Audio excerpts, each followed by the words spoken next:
So మనకు first SMD soldering కోసం ఖచ్చితంగా కావాల్సింది ఏంటి? ఒక సోల్డరింగ్ ఐరన్ అనమాట. ఎంత వీలైతే అంత హై క్వాలిటీ సోల్డరింగ్ ఐరన్ అనేది పర్చేస్ చేయండి.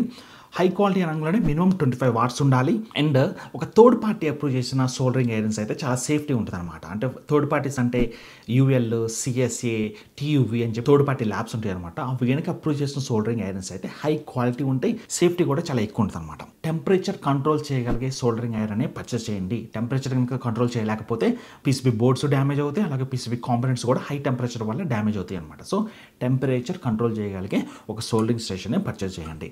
అండ్ నెక్స్ట్ వచ్చేసి టిప్స్ అనమాట. ఎస్ఎండి సోల్డరింగ్ అనేది చాలా యాక్యురేట్గా చేయాలి కాబట్టి ఈ టిప్స్ ఎంత సన్నటి టిప్స్ మన దగ్గర ఎంత షార్ప్ టిప్స్ ఉంటే అంత బెటర్ అనమాట. మోస్ట్లీ నేనైతే కానికల్ షేప్లో షార్ప్గా ఉన్న ఒక సోల్డరింగ్ టిప్ వాడతాను. మీరు కూడా వీలైతే అదే వాడండి. నెక్స్ట్ మనకు కావాల్సింది సోల్డర్ కదా, సోల్డర్ వైరు. ఈ సోల్డర్ వైర్లో 2 రకాల సోల్డర్ వైర్స్ ఉంటాయి. ఒకటి వచ్చేసి లెడెడ్, ఒకటేమో లెడ్ ఫ్రీ అనమాట. నేనైతే లెడెడ్ సోల్డరే వాడతాను. ఎందుకు అని అంటే లెడెడ్ సోల్డర్కి మెల్టింగ్ పాయింట్ అనేది చాలా తక్కువ ఉంటుంది అనమాట. ఎంత మెల్టింగ్ పాయింట్ తక్కువ ఉండటం వల్ల సోల్డరింగ్ చేయడం చాలా ఈజీ అవుతుంది. అందుకే నేను లెడ్ ఉన్న సోల్డర్ వాడతాను. ఇక నా దగ్గర ఉన్నదైతే SN63 PB37 అనమాట. SN63 అంటే దాంట్లో టిన్ 63% ఉంది, PB37 అంటే అందులో లెడ్ 37% ఉంది అనమాట. అండ్ నేను మళ్ళీ ఈ సోల్డర్లోనే రొసిన్ కోరే సోల్డరే వాడతాను. అంటే దీంట్లో రొసిన్ ఫ్లక్స్ ఉందన్నమాట. ఫ్లక్స్ ఉంటే సోల్డరింగ్ చేయడం చాలా ఈజీ అవుతుంది కదా, అందుకోసమే ఫ్లక్స్ ఉన్న సోల్డరే వాడతాను.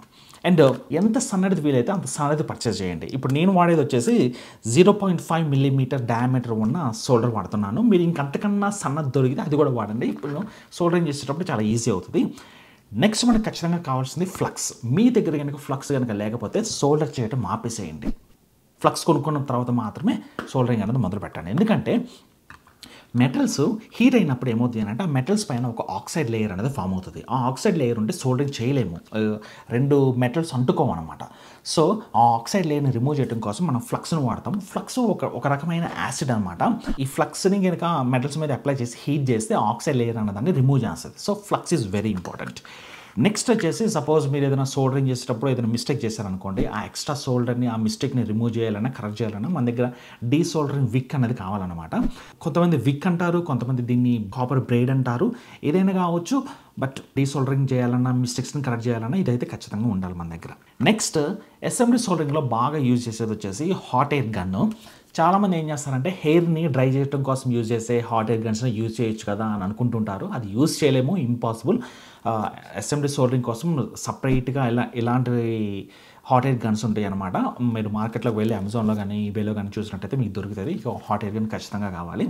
హాట్ ఎయిర్ గన్తో సోల్డర్ చేయాలంటే మన దగ్గర ఖచ్చితంగా సోల్డర్ పేస్ట్ అనేది కావాలన్నమాట. నా దగ్గర అయితే పేస్ట్ ఇలా ఒక సిరంజ్ ఫామ్లో ఉంది. సిరంజ్ ఫామ్లో ఉంటే